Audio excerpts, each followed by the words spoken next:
Punganur TDP కార్యాలయంలో నందమూరి బాలకృష్ణ జన్మదిన వేడుకలు ఘనంగా నిర్వహించారు. తెలుగు తమ్ముళ్లు పుంగనూరు నియోజకవర్గ బాలకృష్ణ అభిమానులు, టీడీపీ నాయకులు, కార్యకర్తల సమక్షంలో కేక్ కట్ చేసి వేడుకలు నిర్వహించారు. ఈ కార్యక్రమానికి తెలుగుదేశం, జనసేన, బీజేపీ పార్టీల నాయకులు, కార్యకర్తలు, నందమూరి అభిమానులు అధిక సంఖ్యలో పాల్గొన్నారు. బాలకృష్ణ ఇటు రాజకీయాల్లో, అటు సినిమాల్లో మరిన్ని విజయాలు అందుకోవాలని ఆకాంక్షించారు.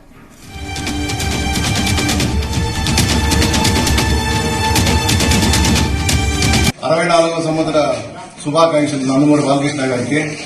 ఆయన సినిమా రంగంలోనే కాకుండా సినిమా రంగంలోనే ఆయన ప్రత్యేక స్థానం సంపాదించుకునే దాంట్లో నందమూరి బాలకృష్ణ గారు ఒకరు.